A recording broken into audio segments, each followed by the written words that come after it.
전능하사 천지를 만드신 하나님 아버지를 내가 믿사오며 그 외아들 우리 주 예수 그리스도를 믿사오니 이는 성령으로 잉태하사 동정녀 마리아에게 나시고 본디오 빌라도에게 고난을 받으사 십자가에 못 박혀 죽으시고 장사한 지 사흘 만에 죽은 자 가운데서 다시 살아나시며 하늘에 오르사 전능하신 하느님 편에 앉아 계시다가 저리로서 산 자와 죽은 자를 심판하러 오시리라. 성령을 믿사오며 거룩한 공예와 성도가 서로 교통하는 것과 죄를 사해 주시는 것과 몸이 다시 사는 것과 영원히 사는 것을 믿사옵나이다. 아멘. 네, 찬송가 540장 찬송하시겠습니다. 540장 1절과 4절을 찬송하시겠습니다. 함께 찬송하겠습니다. 주의 음성을 내가 들으니 사랑한단 말일세.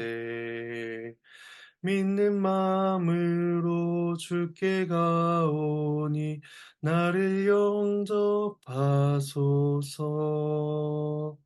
내가 매일 십자가 앞에 더 가까이 가오니 구세주의 흘린 보배 피로써 나를 정케 하소서. 우리 구주의 넓은 사랑을 증량할 자 없으며 주가 주시는 참된 기쁨도 헤아릴 수 없도다. 내가 매일 십자가 앞에 더 가까이 가오니 구세주의 흘린 보배 피로써 나를 정케 하소서. 아멘. 예, 함께 보실 말씀은 사도행전 5장입니다. 사도행전 5장 27절에서 42절까지의 말씀입니다.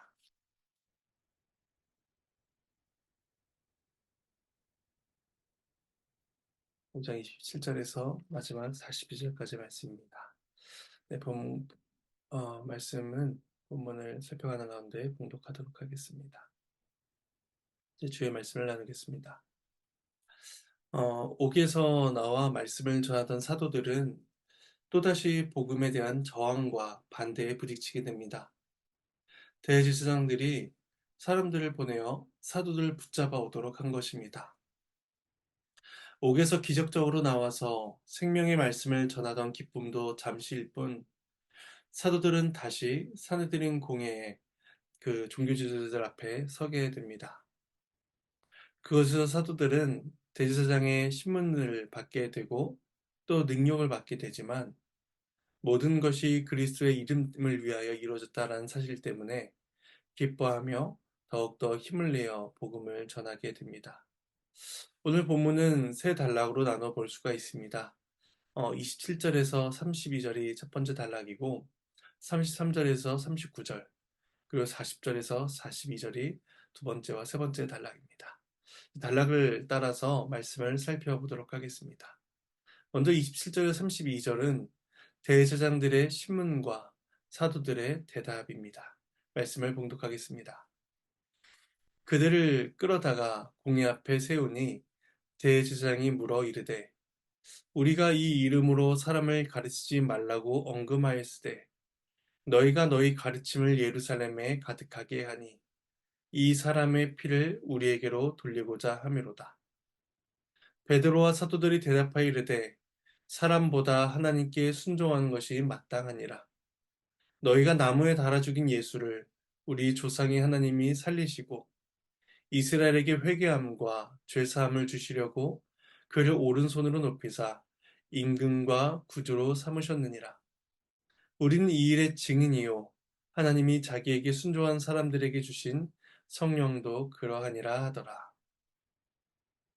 28절에서 종교 지도자들은 사도들에게 두 가지 내용을 지적합니다. 하나는 얼마 전 그들에게 엄중히 경고했던 내용을 그들이 어겼다라는 사실입니다. 그것은 4장 19절의 내용으로서 그들을 불러 경고하여 도무지 예수의 이름으로 말하지도 말고 가르치지도 말라 하는 경고의 내용이었습니다. 물론 그때에도 베드로와 요한은 대답하기를 하나님과 너희 중에 누구의 말을 듣는 것이 더 옳은가 판단하라 라고 대답하면서 계속해서 복음을 증거할 것을, 복음 전파를 이어나갈 것을 드러냈지만 그럼에도 종교 지도자들은 사도들의 행동이 자신들의 경고에 의해서 어느 정도 멈춰지고 영향이 있을 것이다 라고 생각했던 것입니다. 그러나 그들의 생각과는 달리 사도들의 가르침은 예루살렘에 가득하게 되었던 것입니다. 종교 지도자들이 지적한 또 하나의 내용은 이 사람, 즉 예수님의 피를 자신들에게 돌리고자 한다는 것이었습니다. 사실 예수님의 죽음에 대한 책임은 전적으로 그들에게 있는 것이 맞았습니다. 예수님을 놓아주려는 빌라도에게 예수에 대한 피해 책임을 자신과 자신의 후손들에게 돌리라라고 한 것은 그들이었기 때문입니다. 하지만 이제 종교 지도자들은 그 책임에서 물러서며 도리어 제자들이 자신들에게 예수의 죽음의 책임을 씌우고 있다. 그렇게 지적을 하고 있는 것입니다. 그러자 베드로의 대답이 29절에부터 나타납니다. 앞서 4장 19절에서는 어느 것이 옳은지 너희가 판단하라 라고 그렇게 말을 했다면 이제 29절에서는 사람보다 하나님께 순종하는 것이 마땅하다라고 말씀하면서 더 직접적으로 이제 선언을 합니다. 그러면서 그리스도의 부활과 승천에 대한 증언을 베드로가 이어갑니다. 종교 지도자들이 예수님을 나무에 달아 죽였습니다. 신명기 율법에 따르면 나무에 달린 자는 하나님께 저주를 받은 자입니다. 바리새인들은 그렇게 함으로써 예수께서 하나님의 저주를 받은 것이다 라고 그렇게 사람들에게 나타내기를 원했던 것입니다.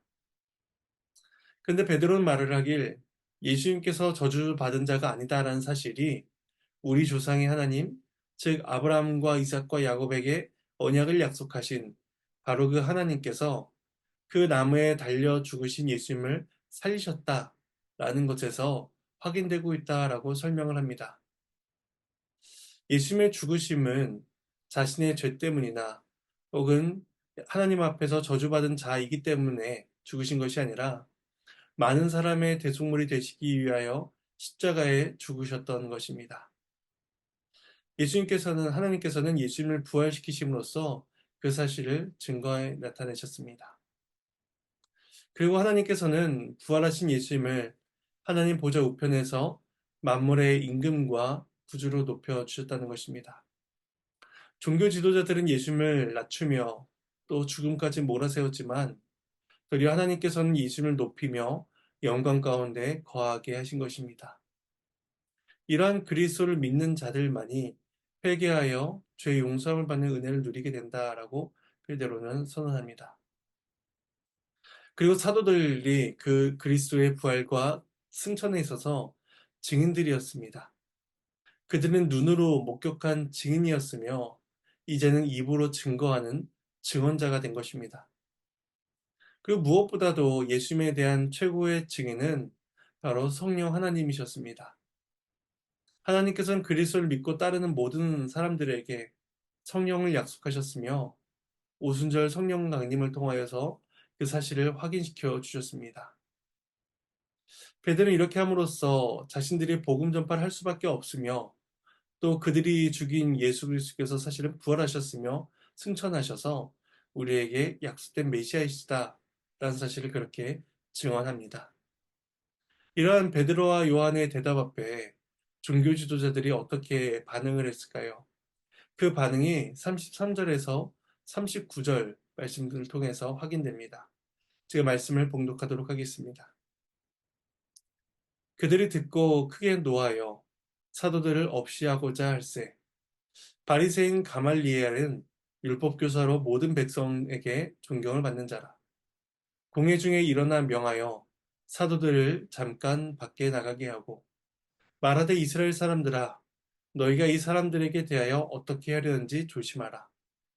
이전에 드다가 일어나 스스로 선전하매 사람이 약 400명이나 따르더니 그가 죽임을 당하매 따르던 모든 사람이 흩어져 없어졌고 그 후 호적할 때에 갈릴리의 유다가 일어나 백성을 꿰어 따르게 하다가 그도 망한즉 따르던 모든 사람들이 흩어졌느니라.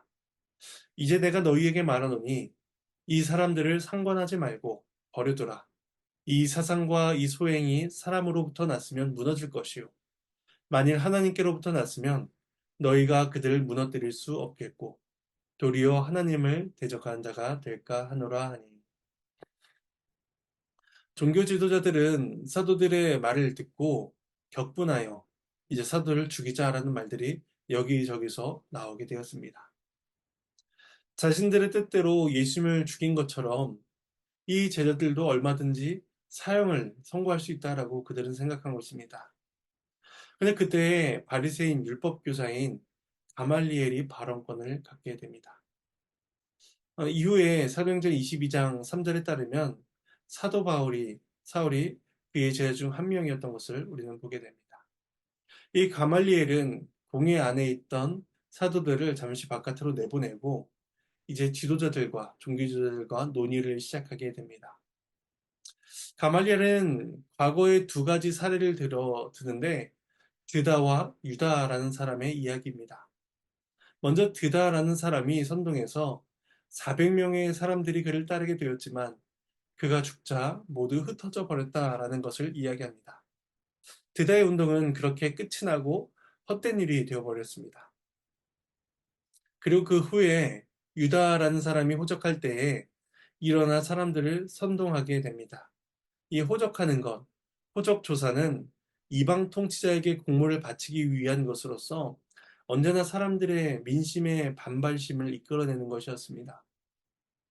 그래서 이 유다라는 사람은 그것을 이용해서 일어났지만 그 역시 죽고 망함으로써 따르던 사람들이 다 사라져버렸다라고 이야기합니다. 이 가말리엘이 말하는 두 가지 사례 모두 세간이 주목할 만한 일들이었습니다. 하지만 모두 잠깐의 선동으로 그치고 말했던 것이죠. 그들의 선동이 무너진 이유는 그 일이 사람으로 말미암은 것이었기 때문입니다.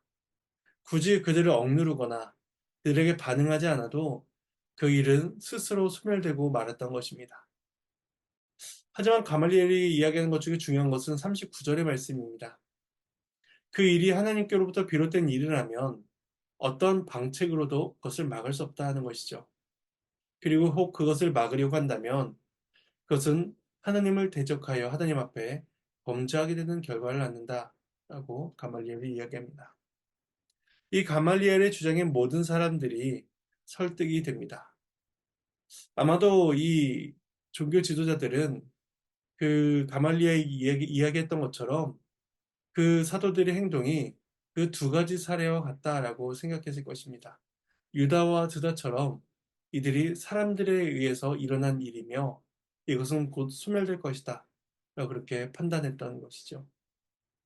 그래서 40절과 42절은 종교 지도자의 태도와 사도들의 태도에 대해서 말씀하고 있습니다. 마지막 말씀을 봉독하겠습니다. 그들이 옳게 여겨 사도들을 불러들여 채찍질하며 예수의 이름으로 말하는 것을 금하고 놓으니 사도들은 그 이름을 위하여 능력받는 일에 합당한 자로 여기심을 기뻐하면서 공회 앞을 떠나니라. 그들이 날마다 성전에 있든지 집에 있든지 예수는 그리스도라고 가르치기와 전도하기를 그치지 아니하니라. 하나님의 말씀입니다. 하나님께 감사합니다. 가말리엘의 발언으로 사도들의 생명을 해하진 않았지만 사도들에 대한 그들의 기본적인 태도는 변하지가 않았습니다. 그들은 사도들에게 예수의 이름으로 말하는 것을 금지하고 채찍질하고 놓아줍니다. 그 채찍질은 아마도 율법에 따라서 40에서 하나를 감한 해영이었을 것이다 라고 추측을 합니다. 그러니까 결국 가벼운 협박을 하고 있는 것은 아닙니다. 학자들은 이 채찍질이 죽지는 않더라도 거의 죽음에 가까울 정도로 만들었을 것이다 라고 봅니다. 그들은 이러한 처벌이 사도들의 행위를 억제하고 그리스도에 대한 가르침이 전파되는 것을 막을 수 있으리라 라고 기대했던 것입니다. 하지만 종교 지도자들의 생각은 완전히 틀렸다는 것이 이후의 말씀을 통해서 확인됩니다.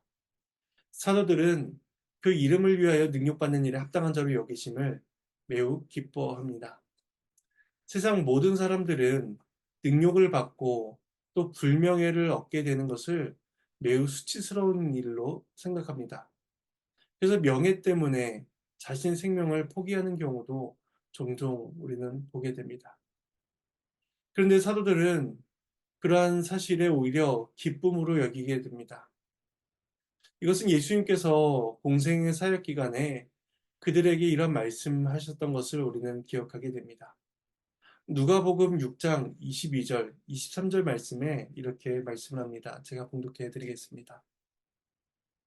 인자로 말미암아 사람들이 너희를 미워하며 멀리하고 욕하고 너희 이름을 악하다 하며 버릴 때에는 너희에게 복이 있도다. 그날에 기뻐하고 뛰놀라 하늘에서 너희 상이 큼이라. 그들의 조상들이 선지자들에게 이와 같이 하였느니라. 누가복음 6장 22절, 23절 말씀입니다. 아마도 사도들은 예수님의 이 가르침을 떠올렸을 것입니다. 복음 때문에 그들은 이 세상에서 미움과 박해를 받고 있지만 하늘에서는 그들 향한 상이 예배되고 있다는 이 사실 하나로 인해서 그들은 자신들이 복받은 자이며 또 기뻐 뛸 수 있는 자들이 된 것입니다. 종교 지도자들은 사도들에게 두려움을 심겨주고자 했지만 도리어 그 사건이 기쁨과 즐거움으로써 사도들에게 돌려지게 된 것입니다. 그리고 사도들은 돌아가서 날마다 성전에 있든지 집에 있든지 예수는 그리스도다라고 가르치며 전도하기를 그치지 않게 됩니다. 사도들은 종교 지도자들에게는 불순종하고 있지만 하나님께는 순종하는 모습을 보이고 있는 것입니다. 이렇게 함으로써 사도들은 그리스도의 고난에 동참하며 그리스도의 몸된 교회를 세워나가는 일을 계속해서 이어하게 되는 것입니다. 제 말씀을 정리하겠습니다. 악한 마귀는 이 교회를 넘어뜨리려는 시도를 결코 포기하지 않습니다.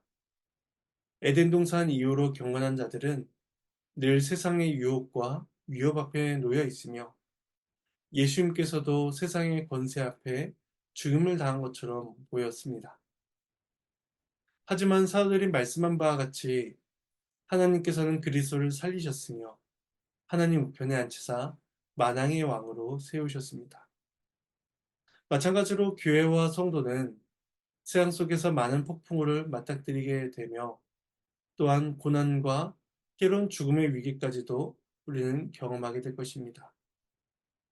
하지만 그리스도의 교회는 결코 파산하지 않을 것이며 그리스도께서 부활 승천하셔서 하늘의 영광을 누리시듯이 교회 또한 하늘에 예비된 궁극적 영광을 누리게 될 것입니다.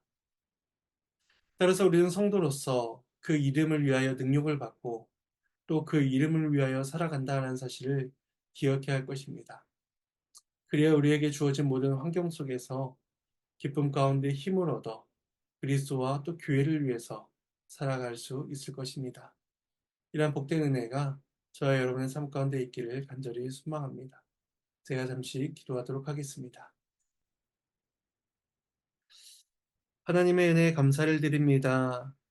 그 공회 앞에 선 사도들이 자신들을 향한 협박과 또한 매질 속에서도 그리스도의 복음을 위하여 살아가며 또 그 고난이 그리스도의 이름을 위한 것이었음을 기억하고 기뻐했던 것처럼 우리 또한 복음 안에서 살아가기를 원합니다.